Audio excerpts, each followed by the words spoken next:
Todos los hombres tienen miedo, todos. El que no tiene miedo no es normal y eso no tiene nada que ver con el valor. Jean-Paul Sartre. El miedo es natural en el hombre, es motor de la evolución, es positivo cuando prevé amenazas, pero de forma prolongada también puede crear un estado de desorientación y una proliferación peligrosa de lo imaginario, desencadenando un mecanismo involutivo. El miedo es un incómodo compañero a lo largo de la historia de la humanidad, y esto es Lechuza de Atenea.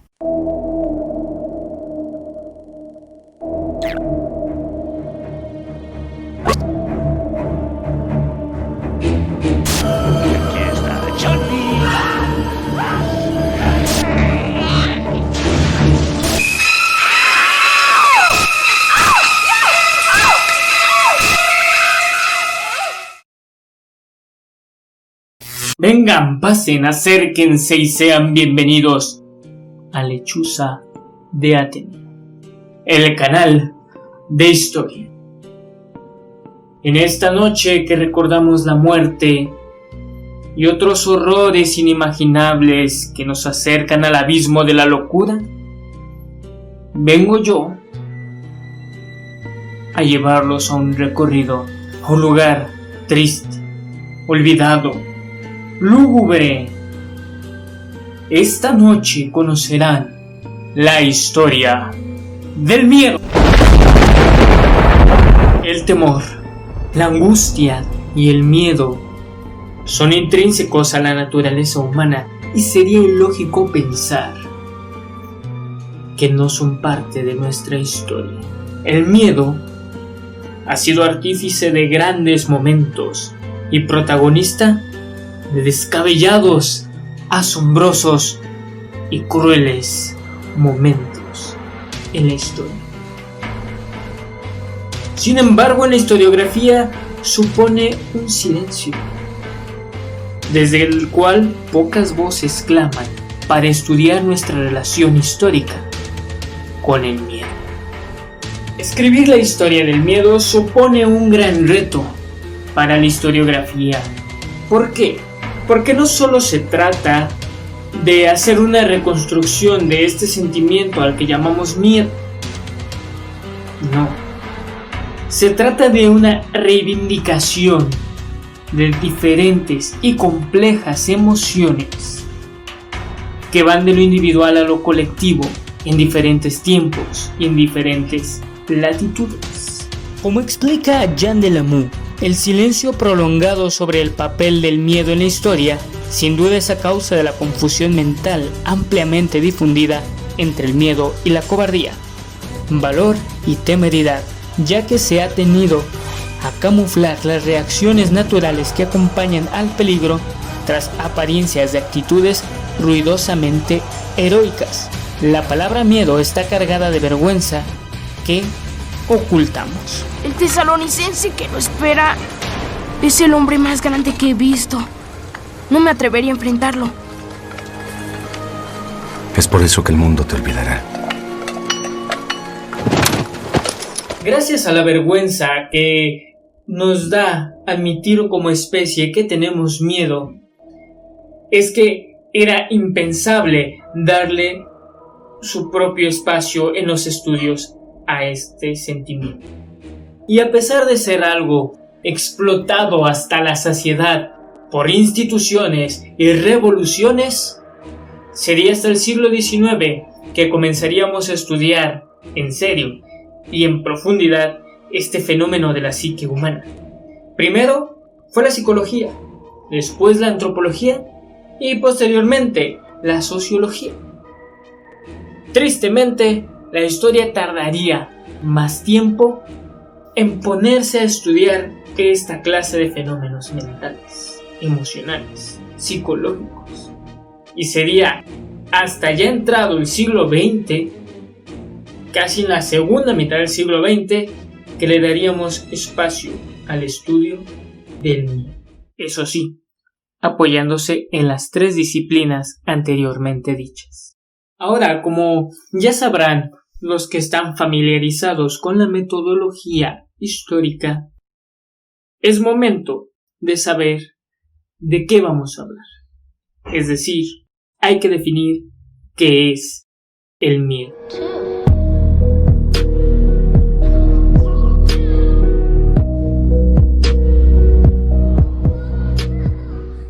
Miedo es un componente mayor de la experiencia humana. A pesar de los esfuerzos por superarlo, no hay hombre que esté por encima del miedo y que pueda vanagloriarse de escapar de él. El doctor Guy de Pierre dice que en el sentido estricto y restringido del término, el miedo individual es una emoción, un choque, frecuentemente precedida de sorpresa, provocada por la toma de conciencia de un peligro presente y agobiante que, según creemos, amenaza nuestra conservación. Es una emoción vinculada 100% con nuestra supervivencia y que cada persona podemos vivir de maneras muy diferentes según las circunstancias. Incluso las reacciones corporales pueden ser diversas en cada individuo. Esta emoción es inherente a nuestra naturaleza. Es una muralla esencial, una garantía contra los peligros, un reflejo indispensable que permite al organismo escapar provisionalmente de la muerte. Sin el miedo, ninguna especie habría sobrevivido, pero si la sobrepasa una dosis soportable, se vuelve patológico y crea bloqueos. No obstante, el miedo en los humanos es ambiguo, mientras en las especies animales el miedo es uno solo, el de no ser devorado, el de la supervivencia, mientras en el mundo humano el miedo también puede provenir de nuestra imaginación. No es un miedo único, sino que es múltiple. No es fijo, sino cambiante, y sobre todo puede ser vivido de manera colectiva. Es transmitido, replicado de generación en generación. Toma su forma de la sociedad en la que está, a su vez que la transforma a ella. Ahí radica su valor para la historia. Ahora imagínense, si el miedo es capaz de producir diferentes efectos en cada individuo y en cada circunstancia diferente, cuando pasamos de lo individual a lo colectivo, la cosa se complica. Sin embargo, esto supone un rico campo de investigación que nos puede generar preguntas tan valiosas para las ciencias sociales y que solo a través de la historia se pueden contestar. Por ejemplo, ¿qué comportamientos transformamos a partir del miedo? ¿Cómo cambiamos el miedo según avanza la tecnología, la sociedad y la autopercepción de nuestra civilización? Asimismo, al estudiar las emociones colectivas y los comportamientos multitudinarios, surge otras agravantes en este campo de estudio, ya que las multitudes tienden a exagerar y desmesurar las cuestiones individuales. Esto se debe principalmente a los caracteres de la psicología de multitudes. Son influenciables, sin espíritu crítico, de juicio rápido y absoluto, sin sentido de la responsabilidad personal y pasan repentinamente del entusiasmo al horror o de las aclamaciones a las amenazas de muerte. ¡Vayamos a quitarle el oso a nosotros! ¡Sí!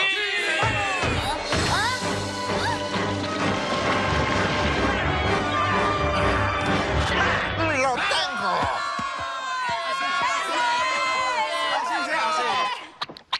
¡Oh, cielos! ¡Miren eso!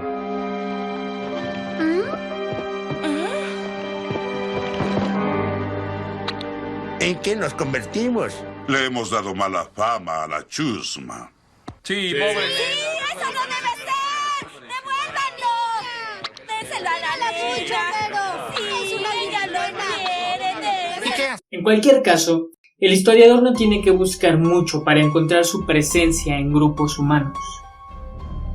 Basta que solo echemos un vistazo hacia atrás y podemos irnos desde los grupos humanos más primitivos hasta las sociedades contemporáneas y más avanzadas para encontrar la presencia del miedo. Uno de los historiadores que yo considero el mejor para entender este punto de vista de ir de lo individual a lo colectivo es el italiano Carlo Ginzburg, fundador de la microhistoria. En su libro Historia Nocturna nos narra a partir de un caso de la Inquisición que habla sobre posesión de brujería, o sea, una mujer que había sido poseída por una bruja y otras tantas que habían dicho ser secuestradas por brujas.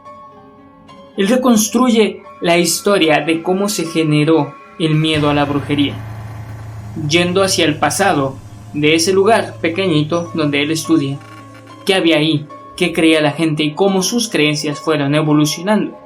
Pero no solamente se centra en esa región de Italia, sino que a partir de ese caso y buscando coincidencias en otros lugares, logra reconstruir de una forma magistral cómo se esparció y cómo se vivía el miedo a las brujas en la Europa medieval.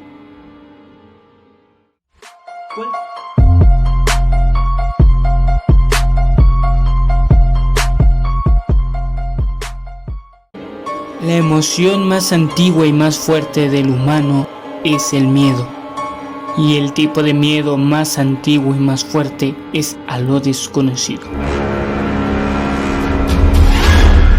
Cualquiera puede tener miedo a las catástrofes, a las guerras, a las enfermedades y demás elementos que ponen en riesgo nuestra integridad y nuestra existencia como especie. Sin embargo, solo un grupo particular puede llegar a tenerle miedo a cosas particulares. Por ejemplo, demonios, brujas, genios, súcubos, nahuales, a los herejes, al Islam, a los comunistas, a la burguesía, a China o a los mexicanos. Sé que parece un patito simple vista. ¿Y ahora? Esta distinción entre historia natural e historia artificial ha sido la forma en que los historiadores se han acercado a estudiar este fenómeno y es bastante enriquecedor. ¿Por qué? En primer lugar, porque esto nos permite darle una cara al miedo según el tiempo y el lugar que estamos estudiando.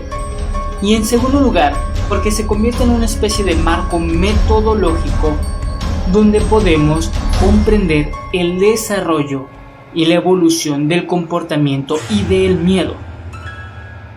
Por ejemplo, en la Francia del siglo XI, la gente le tenía miedo a los musulmanes y a los herejes. Sin embargo, en la Francia del siglo XX se le tenía miedo a los alemanes o a los comunistas. Quien yo considero es el mejor para estudiar esto que les acabo de explicar es el historiador Georges Duby, con su libro Año 1000. En él se adentra a explorar los temores que la gente tenía alrededor de esa época. Y muchos de esos fenómenos se explicaban de forma fantástica o religiosa. Se culpaba a criaturas mitológicas, a los herejes, a los judíos, a los musulmanes, a las brujas, yo qué sé, a todos esos agentes externos. Hoy en día, muchos de esos miedos no han desaparecido. Sin embargo, ahora podemos darle una explicación científica o hemos cambiado de agentes atemorizantes. Una de las cosas que me parece muy entretenida y muy divertida de ese libro es que también nos cuenta cómo era el miedo al fin del mundo, allá cerca del año 1000, que se creía que finalmente vendría el juicio final. Y para los que vivimos el cambio de milenio en el año 2000, pudimos ver que mucha gente aún seguía creyendo en eso, revivió ese miedo. ¡Volvió! ¡En forma de ficha! Quizá ya no como un juicio final de un ser divino, que sí hay gente que lo sigue creyendo, pero ahora quizá le dábamos ya un matiz como una catástrofe tecnológica, ambiental o una guerra termonuclear.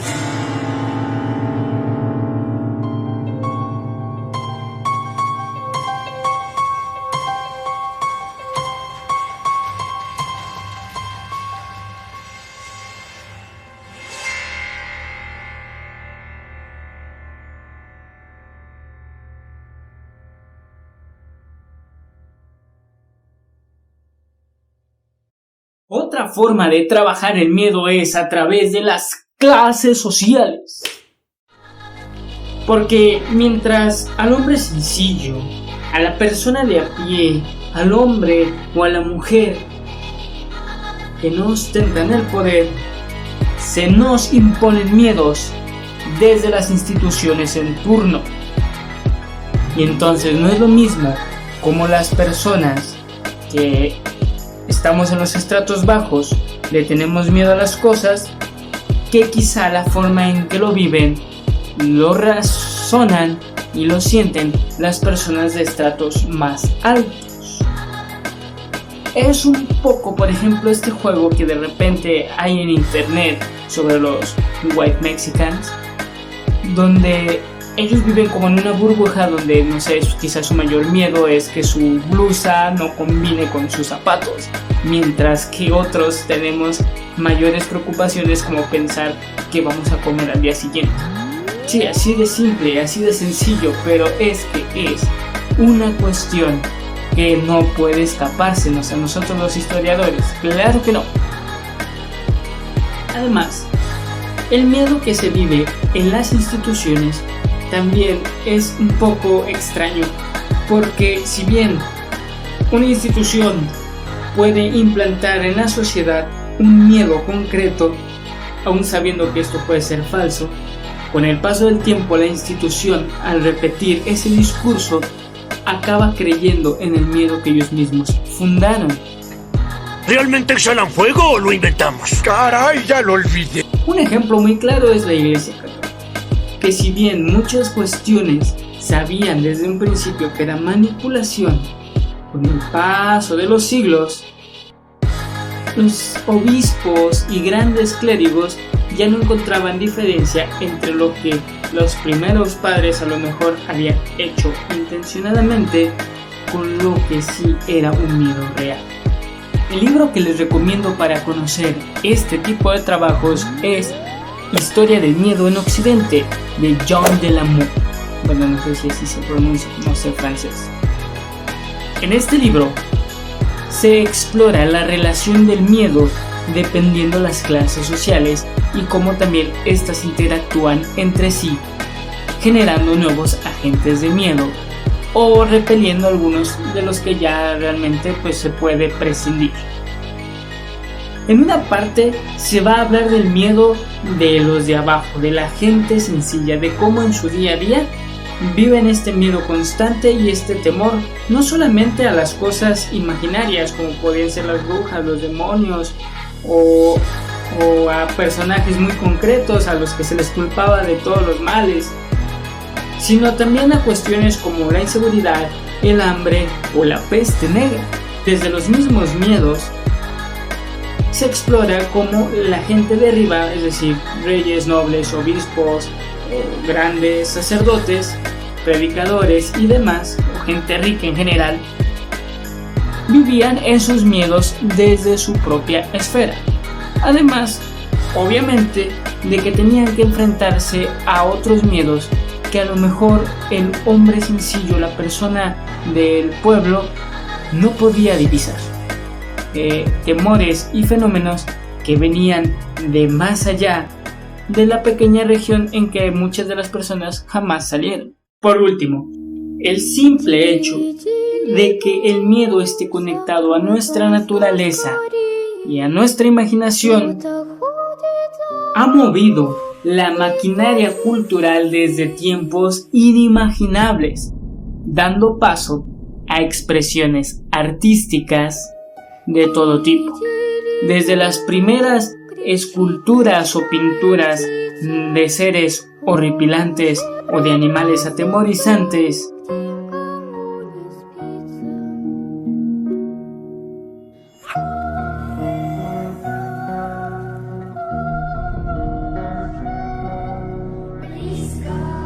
hasta la creación de los más grandes y misteriosos horrores cinematográficos.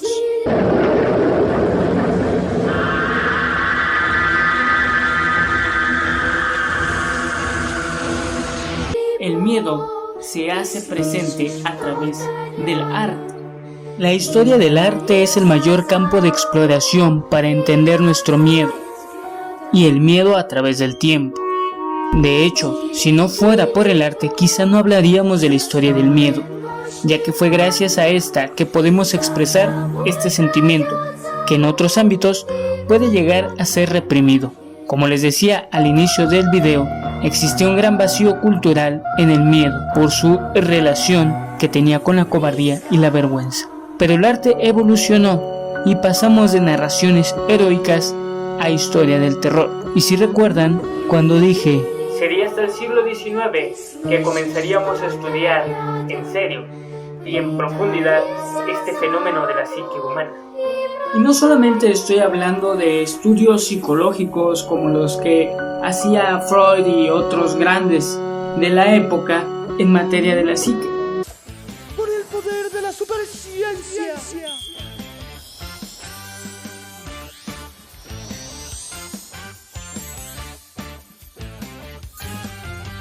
Escaneo coital de la mente.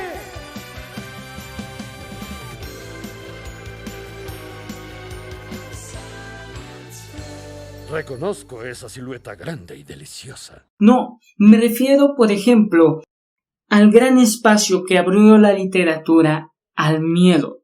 Autores como Edgar Allan Poe, Johann von Goethe, Bram Stoker, Mary Shelley y otros tantos que cimentaron el género del misterio y del terror, dieron la oportunidad no solo artística sino académica de que el miedo tuviera su propio espacio de estudio.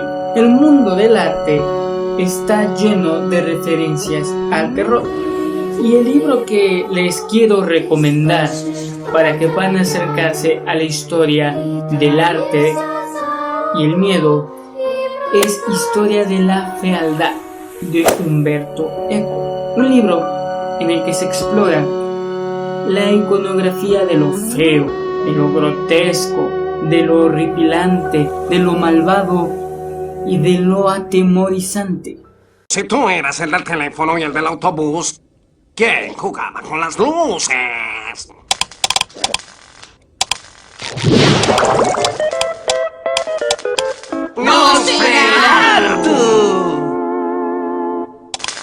Hasta aquí el video de hoy. Espero que les haya gustado y que les sea útil. Y sobre todo espero no haberlos espantado con tantos y tantos datos. Pero muchachos, todo sea por la historia. Si el video les gustó, ya saben, denle su pulgar arriba, así aprieten muchas veces ese pulgar, bueno, una vez por persona, pero aprieten ese pulgar, denle manita arriba. No olviden, compártanlo con sus amigos, familiares, maestros o alumnos para que puedan ver estos videos y muchos más que hago en este canal. Bien, suscríbanse y denle a la campanita para que suene cada vez que suba un nuevo video. Y claro, me gustaría leerlos en los comentarios, saber qué opinan, si les gustó, si no les gustó, si lo encontraron útil y qué libros recomendarían ustedes para aprender sobre historia del miedo. También pueden recomendar ahí libros. Y por supuesto, pues la recomendación del libro en este video, pues bueno, les he dejado 4 libros, 4 librotes con los que pueden acercarse a aprender sobre la historia del miedo. Y si estás buscando de qué hacer un tema de tesis, mira, aquí en este video te acabo de regalar un temazo. Así que, ¿saben? Les dejaré aquí en la descripción los links de descarga para que puedan bajar los 4 libros. Y así. También pues, síganme en mis redes sociales. En Facebook, donde me encuentran como Lechuza de Atenea, donde también suelo subir libros y datos curiosos. Y en Instagram, donde me encuentran como Atenea Lechuza. Ahí pues bueno, soy menos activo, pero de vez en cuando subo algunas cosillas, además de las promos de este canal. Bien, entonces eso es todo por hoy. Nos vemos en la próxima aquí en Lechuza de Atenea.